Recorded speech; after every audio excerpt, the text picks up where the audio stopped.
I still remember the exact moment my career crumbled beneath me. It wasn't in some quiet office, behind closed doors, or with a polite "thank you for your service" handshake. No, my downfall happened in the middle of TechCore's sleek glass conference room, in front of 20 employees and a multimillion-dollar client. My boss stole my $140,000 project, called it his own, and then fired me as if I was nothing more than a disposable intern. At that time, I was 32 years old, working as a project director at TechCore Systems, an IT company based in Chicago that specialized in enterprise software. I wasn't a newbie. I'd spent 7 years climbing my way up from junior developer to team lead and, finally, project director. My project, the one I poured my soul into, wasn't just a line of code or a presentation deck. It was 6 months of sleepless nights, endless debugging, and countless cups of bad office coffee. It was my chance to prove I was more than just a woman in tech. It was my shot at leadership, at finally being recognized as someone who could bring in real money. The project was valued at $140,000 for the initial contract, but the real gold lay in the extension. If the client liked what we built, the deal could scale into the millions. I had designed every single detail, the architecture, the UI mockups, the pitch. My fingerprints were on every commit in the repository. I had even stayed in the office during Christmas week to fix a bug that no one else could solve. And yet, in one afternoon, all of that was stripped away from me. The conference room was buzzing with energy that day. Our client, a large logistics company, sat across the table, executives in tailored suits ready to hear our proposal. I stood at the head of the table, laptop connected to the massive screen, my slides queued up. My boss, Mark Reynolds, leaned casually against the wall, pretending to scroll through his phone. He was the type of man who had charisma dripping from every pore, tall, slick, with the kind of smile that made people forgive his arrogance. I started presenting, walking them through the problem we'd solved, a software platform that could track shipments in real time, with predictive algorithms to cut delivery delays by 30%. The executives leaned forward, impressed. I could feel my confidence rising. This was my moment. And then Mark interrupted. "Actually," he said, standing and moving to the screen as if I was just a placeholder. "This was my vision from the very beginning. I asked my team to execute it, and they did well. But the core idea, the predictive engine, was mine." My jaw nearly hit the floor. I froze, blinking at him, waiting for him to smirk and admit it was a joke. He didn't. Instead, he launched into a polished pitch, using the very slides I had created. My slides. He even used my words, the metaphors I'd rehearsed in front of my bathroom mirror. And the client? They nodded, impressed, jotting notes as if Mark was some kind of genius. I wanted to scream, to stand up and say, "That's my work." But I didn't. My throat closed up. The entire room felt like it was closing in on me. Every eye in that glass-walled conference room was on him, not me. When the presentation ended, the client shook Mark's hand, promising to move forward with the $140,000 contract. Applause filled the room. And that's when Mark turned to me, with that fake smile plastered on his face.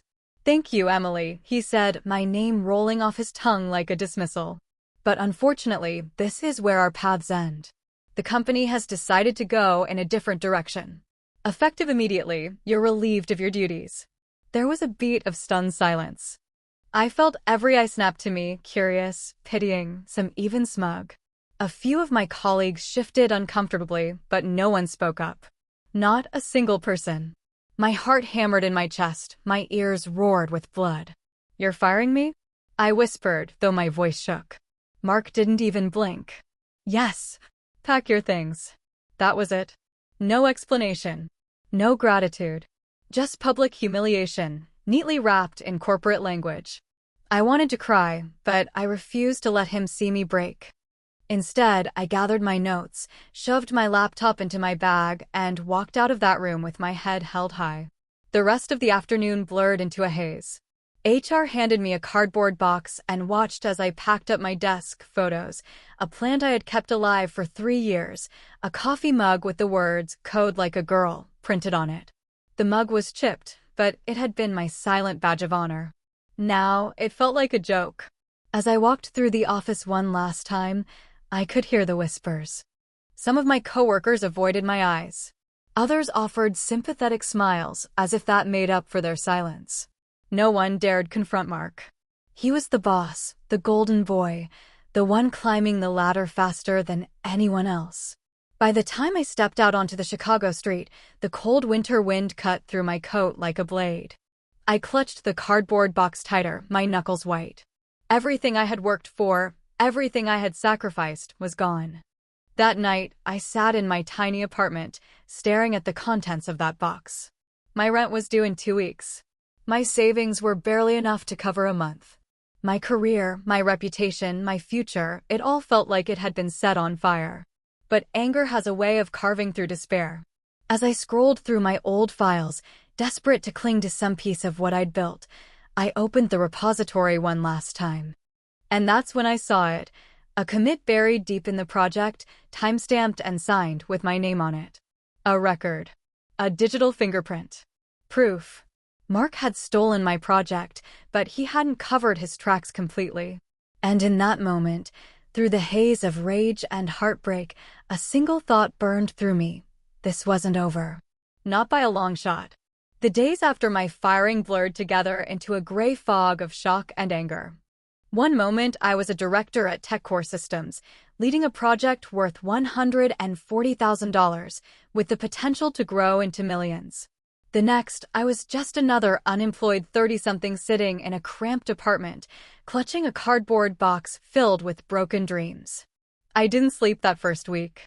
My mind kept replaying the humiliation, Mark's smug face as he claimed my work, the silence of my coworkers, the cold sympathy in HR's eyes as they handed me termination papers. I lay awake at night, staring at the ceiling, asking myself how everything I'd built could vanish in an afternoon. Reality hit hard when my landlord slipped a notice under my door, rent due in 2 weeks. My bank account showed barely enough for one more month. I had bills, student loans, and no backup plan. TechCore had been my entire career, my identity. And now? I was nothing. I tried applying for jobs right away, but every interview ended the same. The recruiters smiled politely, asked about my experience, and then, somehow, the mood shifted. They had concerns about cultural fit, or the timing wasn't right. One even hinted off the record that Mark had blacklisted me. He told people I was unstable, hard to work with, even dishonest about my contributions. Dishonest. The irony nearly made me choke. He was the thief, yet he painted me as the liar. By the third rejection, I started to unravel. My fridge was nearly empty. My phone buzzed with collection reminders, and I hadn't left the apartment in days. I stopped brushing my hair, stopped answering calls. The humiliation wasn't just professional anymore, it was personal. I felt erased.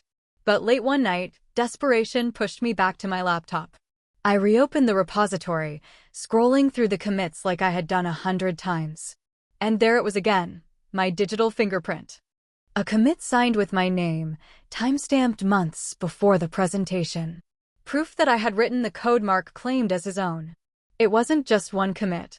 The deeper I dug, the more I found my notes, design documents, early prototypes. All of it tied back to me. My heart raced. Mark might have stolen the spotlight, but he hadn't erased the trail. I gathered everything, screenshots, emails, even Slack messages where Mark praised my brilliant solution. I organized it into folders, labeling each piece like evidence in a trial. For the first time since that awful day, I felt a flicker of hope. But when I brought it to a lawyer, that flicker nearly died. The attorney, a man in his 50s with gray hair and tired eyes, listened carefully, flipping through my neatly printed binders. Then he sighed and set them down. "You have something here, Emily," he admitted. "But TechCore is a billion-dollar company. They have entire teams of lawyers. Going up against them would take years, maybe more. And it would cost you more money than you can afford." I pressed my palms against the desk. "But it's my work." He stole it. "You can see that." "I believe you," he said gently. "But belief isn't enough in court. They'll bury you in motions, appeals, fees. Unless you have more than code snippets and emails, you don't stand a chance. I walked out of his office shaking, my binders heavy in my arms, my chest hollow. The city lights blurred through my tears. That night, I almost gave up. I almost accepted that Mark had won, that he would profit from my work while I faded into obscurity. I even drafted an email to a recruiter, offering to take any position, even entry-level, just to survive. But before I hit send, my phone buzzed. A new message from an unknown number.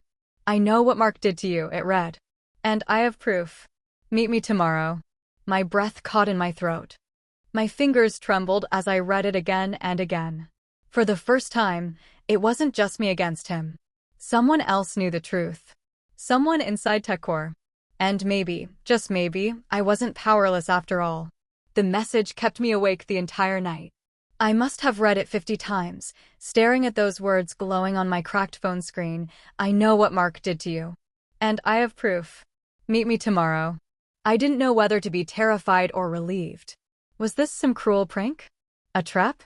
Or was it the lifeline I had been begging for? By sunrise, the uncertainty had gnawed a hole in my stomach, but the anger inside me, the same anger that had fueled me since the day Mark stole my project, was stronger than the fear. I agreed to meet. The next afternoon, I found myself sitting in the corner of a small coffee shop downtown.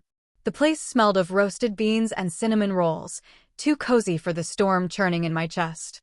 I kept glancing at the door, half expecting Mark himself to walk in and laugh in my face. Instead, a man in his late 20s slipped inside, scanning the room until his eyes landed on me. It was Alex, one of the junior developers from my team. He'd always been quiet, sharp, the type who preferred headphones to small talk. I hadn't spoken to him since my firing, but now he slid into the seat across from me with a look of nervous determination. "You weren't supposed to get pushed out like that," he said, voice low. I couldn't watch him do it and stay silent. My pulse quickened. "You sent the message?" He nodded and slid a flash drive across the table. "Everything's on here. Emails, private Slack messages, even recordings of meetings. Mark bragged about stealing your project, about how he was going to take all the credit." I started saving things the moment I realized what he was doing. I stared at the flash drive, my hands trembling as I picked it up. "Why are you helping me?" "Because it's wrong," Alex said simply. "And because one day, I'll probably end up just like you if no one stops him." For the first time in weeks, I felt a surge of power. Real, tangible power. This wasn't just my word against Mark's anymore. This was evidence from inside TechCore. That night, I plugged the drive into my laptop and opened the files. My eyes widened as I scrolled through document after document, emails where Mark admitted he'd borrowed my design, chats where he mocked me for being too emotional to lead, even audio clips where he boasted to colleagues about cutting me out. It was all there. I stayed up until 3 a.m., piecing together the story like a prosecutor building a case. By dawn, I had a presentation ready, clear, undeniable, damning. This was it. My revenge was finally within reach. I called the same lawyer who had dismissed me before, practically begging him to look at the new evidence. He agreed to meet, though his tone over the phone was cautious. When I laid everything out in his office, the emails, the recordings, the files, he leaned back in his chair, eyebrows furrowed. "This is impressive," he admitted. "It paints a very clear picture of misconduct." "So we can take him down?" I asked, my heart racing. But instead of excitement, his face darkened. "Emily, you need to understand something. This evidence may not be admissible in court. Some of these recordings were obtained without consent. Some of these files may fall under company confidentiality. If TechCore's lawyers get their hands on this, they won't just dismiss your case. They could come after you for violating corporate privacy." His words hit me like a brick. "But it's the truth. Truth doesn't always win in court," he said gently. "Especially not against a corporation like TechCore. If you go forward with this, you could ruin your career permanently. You could be blacklisted in the entire industry." I sat frozen, my chest tight. I had dreamed of this moment, the moment I finally had enough proof to bring Mark down. And now I was being told it could destroy me instead. I left his office with the flash drive clutched in my hand, tears burning in my eyes. The city seemed louder, harsher than usual. Cars honked, people pushed past me on the sidewalk, and I felt like I was drowning in noise. Still, I wasn't ready to give up. If the courts wouldn't help me, maybe the public would. I thought about leaking the files anonymously, exposing Mark's corruption on tech forums, maybe even to the press. Surely someone would care that a woman's career had been destroyed by a greedy boss. So I tried. I sent snippets of the files to a journalist I found online, one who had written about corporate scandals before. I waited, heart-pounding, for his reply. It came the next day. Sorry, without corroboration or official documentation, I can't run this story. Too risky legally. One by one, the doors slammed shut. The journalist said no. Another lawyer said no. Even the forums I posted on deleted my threads, citing confidential company information. Everywhere I turned, I hit a wall. And then, the final blow, an email from TechCore's legal department. It was cold, clinical, and terrifying. They accused me of attempting to steal proprietary information, of violating non-disclosure agreements, of threatening the company's reputation. If I didn't stop immediately, they warned, they would take appropriate legal action.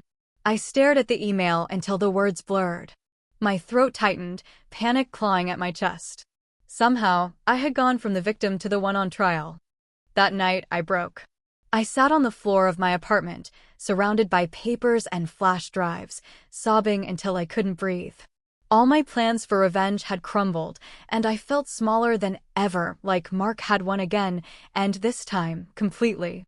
But just when I thought it was all over, my phone buzzed again. Another message. This time, it wasn't from Alex. It was from someone much higher up. Emily, the board needs to hear your side. Meet me tomorrow.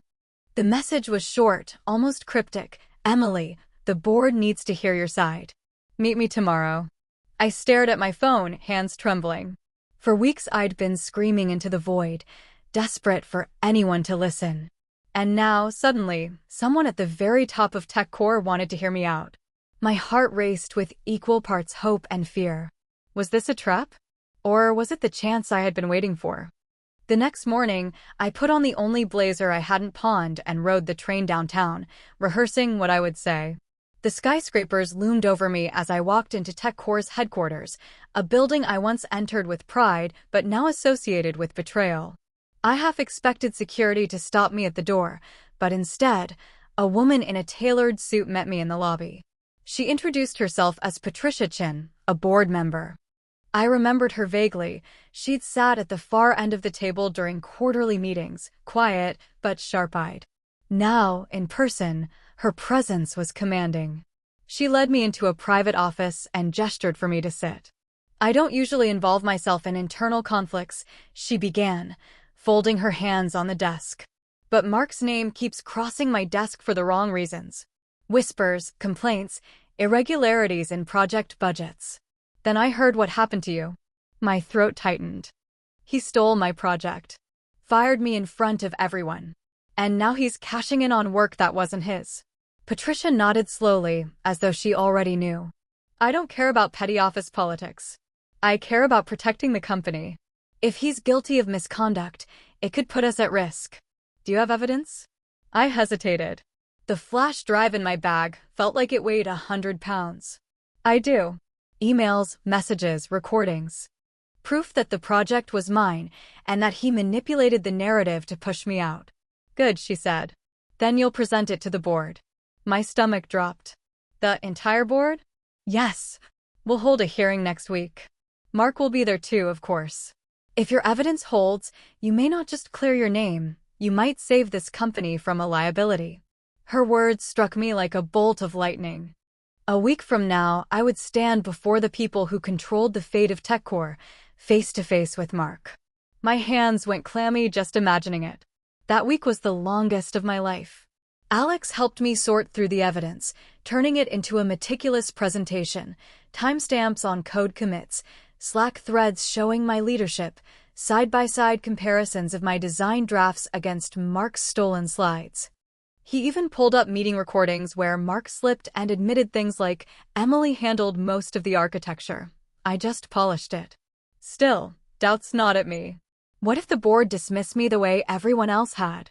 What if Mark twisted the story again? Late at night, I'd sit at my kitchen table surrounded by papers, my pulse thundering in my ears. The fear of failing, of being humiliated one more time, was almost unbearable. On the morning of the hearing, I walked into TechCore headquarters with my heart pounding so hard I thought everyone could hear it. The boardroom looked just as I remembered: glossy table, panoramic view of the city, seats filled with executives in designer suits. At the center sat Patricia, calm and poised. And at the far end, smirking as if he had already won, was Mark Reynolds. The sight of him nearly knocked the air out of me. He looked relaxed, confident, like a man untouchable. His eyes met mine, and his grin widened as if to say, "You'll never beat me." "Emily," Patricia said firmly, bringing the room to order. "You may begin." I swallowed hard, opened my laptop, and began my presentation. My voice shook at first, but as I laid out the evidence, slide by slide, something inside me shifted. Each timestamp, each email, each chat log built a story that was undeniable. I could see the board members leaning forward, exchanging glances. Mark's smirk twitched, faltering just slightly. When I played the recording, his own voice bragging that he had cut me out, silence filled the room. I looked directly at him then, holding his gaze, and for the first time, I saw a flicker of panic in his eyes.